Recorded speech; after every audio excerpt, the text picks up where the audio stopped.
Hello, I am Lucille Isadora Therese. I'm the spiritual director of the Order of the Mystical Christ and the Sophia Wisdom Centers. I've made this video to be able to share some of the terminology used by modern mystics and modern Christian Hermetics and Metaphysicists. These terms have been totally obscured by modern culture and have often come to represent things that are completely inaccurate to their actual meaning. So this question of what is Hermeticism, what is mysticism, what is magic in these traditions, and also how do these things fit in modern practice and culture. This video will answer those questions and will also give you a sense of why we've chosen to continue to use these words even though they have a lot of misunderstanding around them. I hope you enjoy and that it is informative and deepening for you. Thank you. One more thing before we get started. Different people use these terms differently, different groups use them differently, and different people have different understandings of the history. Obviously, everyone has good reason for believing what they believe. My belief comes out of my practice and my study over the last 20 years, and other people's belief and practice comes out of their own study and experience. So no need to argue about the history or about the terms. If you have a different understanding, that's totally okay. And neither of us need to convince each other. For those who are totally unfamiliar, hopefully this will be useful to you, and enjoy the presentation. All right, so this is Introduction to Christian Hermeticism, Magic, and Mysticism by Lucille Isadora Therese. The first question we're addressing is, what are Christian Hermeticism, Metaphysics, and Mysticism? Metaphysics is the study of the forces and effects of the physical and spiritual worlds. It was the birthplace for the physical sciences, and it's the basis for all spiritual paths that seek to understand how the physical plane is connected to and affected by the spiritual plane. So this is a tricky concept if you haven't heard it before, but metaphysics is really the original science seeking to understand the forces of the earth, but also those which are unseen and spiritual in nature. And so it's where Western science began, but it also continues to this day in the form of understanding spiritual forces and how they affect us in the physical plane. Metaphysics seeks to answer the following questions. How is the physical plane affected by spiritual forces? What does nature and the pattern of the earth tell us about the nature and pattern of God? What do divine revelation and knowledge about the spiritual world tell us about the ultimate purpose of human life and consciousness on earth? These are obviously big questions, and we're not going to answer them today. This is really to give us an idea of the scope of metaphysics. These questions are very deep and cannot be answered solely intellectually. They really have to be combined with experience to be truly understood. And that's a big part of what we do on this spiritual path. Metaphysics was studied all over the world and became the foundation for all ancient knowledge of the world and of the unique spiritual capacity of human beings. It's the root of ancient wisdom teachings from Hinduism and Buddhism, as well as many native shamanic traditions. These traditions developed separately for the most part, but arrived at very similar core truths and spiritual realities. So in the East, some of the deep metaphysics revolved around understanding the way energy moves, prana, breath, chakras, and various ways of healing, both energetically and physically. In the West, they came to really similar understandings, but with a whole different cultural perspective. And at some point during the 1,000 years of the Dark Ages, there was some communication between these paths where there was more integration of the Eastern words, languaging, and perspective into the Western metaphysics. So now we're moving to Christian Hermeticism. Hermeticism is one of the metaphysical traditions that was born in the West and which developed out of ancient Egyptian wisdom and the philosophical traditions of the Greco-Roman Empire. So there was already grounding in these truth seekers and proto-scientists. And then Jesus' appearance on earth and his manifestation of the superhuman consciousness and capacities shifted the Hermetic tradition into a Christian form. So much like those sort of wise men in the story of the Nativity, these were wise people that were attuned to the cosmic realities, and they recognized the pattern of Jesus, his consciousness, his action, his teachings, as having fulfilled a question that was open in the field of metaphysics that was and Christian Hermeticism, which is, what does it look like to be a fully evolved human being? What does it look like if we reach the full capacity of the human potential? The Hermetics, who had been seeking and discovering deep spiritual realities for centuries, recognized Jesus not only as an avatar and savior, but also as a representation of the full human capacity. Jesus' words are the basis for Christian Hermeticism. In John 14 it says, "Of all these things I do, so shall you do, and greater than these," which is a huge statement cosmically, right? That he is saying that the potential for spiritual development and the works that he did, which he specifically refers to, which means the way that he interacts with nature, and this mastery over physical form, is something that we all have the capacity to do, and that we're helped in that process via his intervention of grace. The major questions that Christian Hermeticism sought to answer are, by what process did Jesus, as a human being, become able to channel the reality of God so completely? What do Jesus' teachings and actions tell us about our own spiritual and physical capacity? And by what means and processes can we most effectively follow in his footsteps and achieve high levels of spiritual transformation, consciousness, and power? These are really the questions of how do we actively engage in the fulfillment of Jesus' words? How do we actively engage in our own spiritual evolution towards Christ consciousness? And how do we gather up the materials and the forms and the wisdom and the processes to do that? Christian mysticism and Christian Hermeticism overlap a great deal, but they represent two aspects of spiritual discovery. Mysticism tends to focus on the devotional and feeling aspects of the work towards Christhood, i.e. unity with God, while Hermeticism tends to focus on the more intellectual aspects of the transformation process. So mysticism is really the process of seeking union with God, seeking direct experience of God, being in states of shared consciousness with the high vibrational consciousness of the divine. So mysticism sometimes also includes an intellectual aspect, but it's sometimes worked through church structures or other spiritual means to access that direct experience of God, Jesus and Mary, by which they were transformed. So sometimes there is a esoteric process in a Christian mystical or hermetic group that really seeks to combine both the experiential and the practical and intellectual aspects of this development.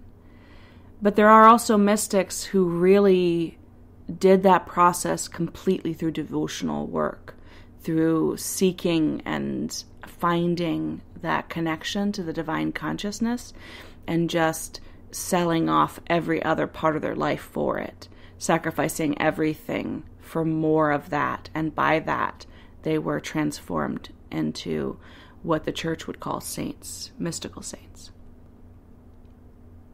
So the ultimate goal of each of these traditions is to develop Christ consciousness and union with God. That's where it's all going, and that's what it's all about. So now we're going to talk about the Dark Ages and hidden forms, how these teachings ended up taking the form that they're currently in. The Dark Ages brought the extreme oppression of alternate forms of Christianity.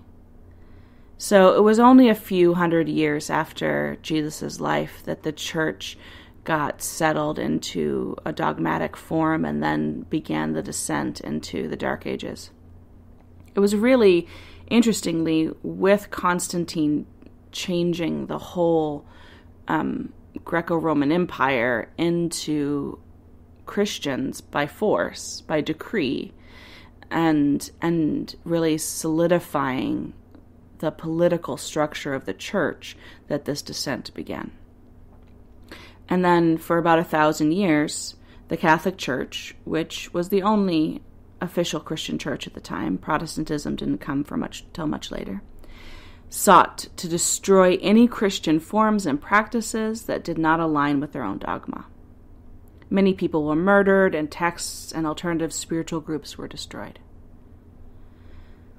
This oppression was pretty extreme and was very extreme in certain periods, but the goal was really to make one Christianity with one set of rules, one church, and one dogma. And the Catholic Church at the time found it reasonable to do that by any means necessary, and was threatened by any alternative forms of Christianity. So the Christian Hermetics had to go underground to protect their teachings and practices from annihilation. This led to the formation of secret groups and orders who hid the teachings in coded texts within the occult, which means hidden organizations. So this creates this formation of these secret societies, which had to function with a lot of layers of disguises externally and in the texts and teaching themselves. They functioned often with a lot of initiatory processes, which kept people from being able to spy on them, essentially, and discover what they were doing, turn them into the church, and have them destroyed. So now the teachings go underground, and then they develop underground for 1,000 years. And this is a period where there is some communication between different forms of metaphysics and mysticism, East and West. And eventually also a deep connection with Jewish mysticism called Kabbalah, partially because there was overlap in understanding and wisdom, and partially because the Jewish form was not as scrutinized by the church, and therefore coding the teachings into Kabbalic forms, which ended up being a kind of Christian Kabbalah, was a way to keep the teachings without making them vulnerable to the persecutions of the church. So this developed into secret traditions like alchemy, tarot, and the practice of magic. I do want to touch on magic as well. So magic here is really used to describe the spiritual process of transformation, the way that subtle forces like mind, emotions, consciousness, intention, and spirit affect physical properties of life, including our own bodies and the world around us. All of these things took on other meanings because they were hidden. So the word occult means hidden. Mysticism is actually about direct experience of God.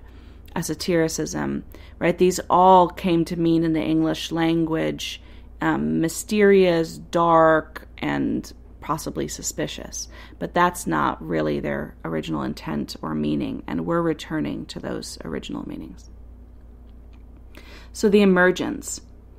During the Enlightenment period of history, these traditions and practices were brought to light. Because of the secret nature of these groups and traditions, however, they were not well understood. Despite the more liberal mindset of the Enlightenment period, there was still a great deal of fear about the devil and dark forces, which was a huge focus of the Catholic Church during the Dark Ages. And so his huge focus of society. There was a lot of fear about anything different, about any forms of spirituality that were not strictly adherent to the Catholic Church at the time. And there was also a lot of talk about demons and darkness and possession and this claiming of a fear of dark forces acting all the time. So all this stuff, when it came out, had a little bit of fear around it, that maybe it was that stuff, which the culture was sort of moving past and out of an obsession with, but it still had that tinge to it. So it still has an association in the Enlightenment period of being possibly dark and evil. And of course, there are people who were trying to use it that way, because anytime there's something powerful, there are people who try to use it to abuse and control other people. And so those people gave magic and esotericism and the occult a bad name. So these misunderstandings kind of carried through and stayed in the group mind over hundreds of years. So again, magic is the application of subtle forces to affect physical forms. This is primarily a spiritual form that was intended and understood as such by the Hermetics. The reason why we're using these terms, even though they're kind of loaded now, is because they're meaningful and they need to be reclaimed.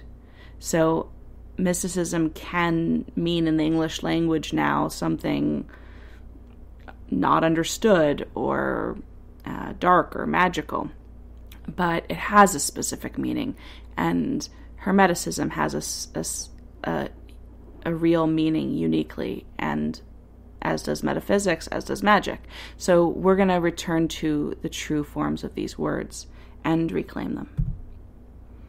So we practice modern Hermeticism, metaphysics, and mysticism. Hopefully, from what I've described, you have a sense of what that means now. So the Order of the Mystical Christ and Sophia Wisdom Centers are a modern form of ancient traditions and patterns. Our teachings come through a line of teachers and aspirants that originate in the Order of the Golden Dawn and the Rosicrucians, which were two of the fundamental esoteric Christian Hermetic orders that carried teachings through the Dark Ages. We have not only carried on and adapted the teachings to modern science and society, but we've also carried forward the actual initiations and spiritual practices that bring those teachings alive. This is much more rare. There are a lot of places that you can find the text, the books from the Rosicrucians, or lots of people who interpreted them or had ideas about them, but the actual processes of transformation and initiation, how the alchemy actually works now, is something that has largely been lost or has stopped being practiced. So we're carrying both those things, both the modern transmutation of the teachings, because the teachings were always meant to coincide with and be in harmony with science. And so in order to have that be true, they have to be updated with current science. And current science actually reinforces and supports a lot of the core teachings of the Christian Hermetics and mysticism and metaphysics in a way that Newtonian science never could. So not only have we updated, but it's actually elevated it in its harmonious relationship with the physical sciences. So we are a modern Hermetic, metaphysical, mystical Christian order. And that's a lot of words. So we usually just call ourselves mystical, because the devotional piece is something that is core to our work, the actual building of the relationship. And so we often identify primarily as a mystical order, but we are also Hermetic and metaphysical. Our order provides direct apprenticeship with Christian mystical master teachers, priests, and ministers. So a direct student-teacher relationship, a direct apprenticeship, where you are taken individually, looked at for where you are spiritually, what your current obstacles are, and put along a specific and focused path of spiritual awakening, transformation, and ultimately service. We have Christian mystical initiations, which are pure forms created through ancient traditions, which have been brought into the modern state intact and also somewhat adjusted to the current psyche of the human race. We're a modern Hermetic community, so the community aspect, which is really important. We work together. We support one another, and we create an environment in which it becomes socially normal to do this work, to focus on your soul, to focus on the transformation of your consciousness. This is really not valued in our culture. We live in a capitalistic culture that values acquisition. So having a community that shares consciousness really feeds and nourishes our individual work. And we build communities both in person and through online communities to help every member be supported at all levels. And we have powerful sacramental forms and rites, which are vessels for deep spiritual knowledge communicated in these symbolic and energetic forms, which are incredibly powerful. And I encourage you to experience them through some of the most accessible ones, like our mystical communion. So that's it for this talk. If you want more information, you can visit us at sophiawisdom.org. You can write us an email, visit us on Facebook, and ask any questions you have. And also you can find either brick and mortar center near you or how to join our online community. Also, we have complete online courses through our website, which are profound and a good way to get started with the teachings and get exposure to how we teach, how we approach things, who we are, etc. So we look forward to meeting all of you someday.